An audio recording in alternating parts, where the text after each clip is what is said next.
थे वो रात में बादाम भिगो कर रखते थे और सुबह उसका छिलका उतार के उसको खा लेते थे। बहुत सारे लोग खाते हैं ना ऐसे। अरे बोलिए तो खाते हैं बहुत सारे लोग। अब जब वो ड्यूटी के लिए निकल रहे थे तो पत्नी ने बोला कि भाई बादाम खत्म होने वाले हैं, ले आना।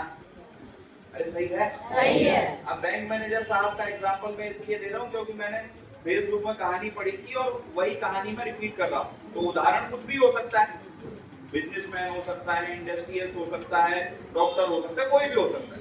तो बैंक मैनेजर साहब की पत्नी ने बोला कि भाई बादाम खत्म होने वाले हैं, ले आना। अब जब ड्यूटी खत्म हो गई तो मैनेजर साहब जिस दुकान से जाके खरीदते थे बादाम, वहां जाकर उन्होंने बोला, क्या बोला, 1 किलो बादाम दे दो। क्या बोला, 1 किलो बादाम। तो वो किसी और दूसरे की बादाम तोल रहे थे तो 25 किलो बादाम तोल रहे। कितना, 25 किलो। तो वो 25 किलो बादाम तोलकर जब फ्री हुए तो मैनेजर साहब को 1 किलो बादाम तोलने लगे। तो उन्होंने पूछा मैनेजर साहब ने दुकानदार से कि ये 25 किलो बादाम जो बंदा लेकर गया उसके घर में कोई फंक्शन है क्या, शादी है क्या? तो बोलता नहीं सर, ये हर महीने 25 किलो बादाम लेकर जाते हैं। कितना, 25 किलो हर महीने। तो बोले फिर ये तो बहुत अमीर आदमी होगा। बोले अमीर तो है पर लेकिन आपकी बाजू की बैंक में चपरासी है। उन्होंने बोला चपरासी? बोले अरे सर आपको पता नहीं है कि बाजू की जो बैंक है आपकी, उसके बैंक मैनेजर साहब को हार्ट अटैक आया था? बोले हाँ ये तो पता है। तो बोले बस हार्ट अटैक के बाद उनकी जब मृत्यु हुई तो चपरासी जी के साथ में उनकी पत्नी ने शादी कर ली। जो बैंक मैनेजर साहब एक्सपायर हुए उनकी पत्नी ने चपरासी जी के साथ। अब चूंकि वो अच्छे घर में रहने लगे, बढ़िया सब कुछ करने लगे, तो उनका सपना था कि वो नाश्ते में बादाम का हलवा खाएं। तो अब वो अपने सपने को पूरा करते हैं और उनके घर में रोज नाश्ते में बादाम का हलवा बनता है। अब थोड़ी देर सर खुजलाए मैनेजर साहब और क्या बोलते हैं, भैया 25 किलो बादाम हमारी भी कर दो। 25 किलो बादाम ले ली।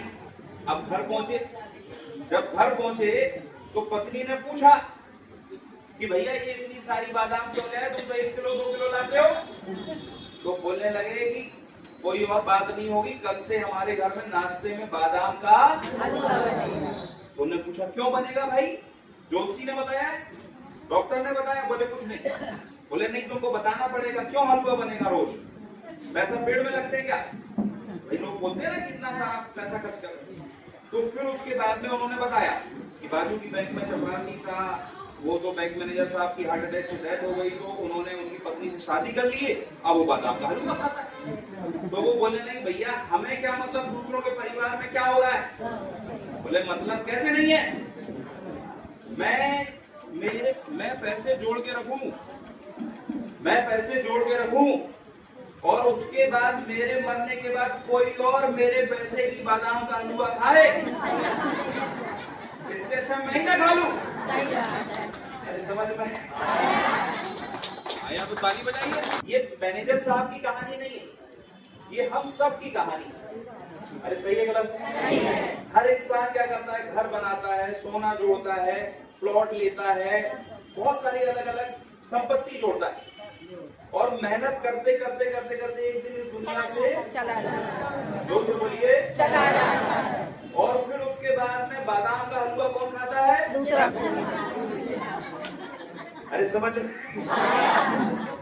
अब वो चपरासी जो है वो कोई और नहीं है, हमारे बच्चे हैं। चपरासी का मतलब कोई और नहीं है जो जिनको हमारी वजह से फायदा हुआ। भाई हमारे रिश्तेदार हो सकते हैं, हमारे भाई हो सकते हैं, हमारे परिवार के सदस्य हो सकते हैं। तो अब मुझे बताइए बादाम का हलवा आपको खाना है या किसी और के लिए बचा के रखना है?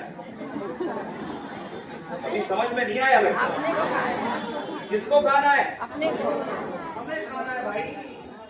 तो पैसा जितना कमाना जरूरी है उतना ही अपने ऊपर खर्च करना भी जरूरी है।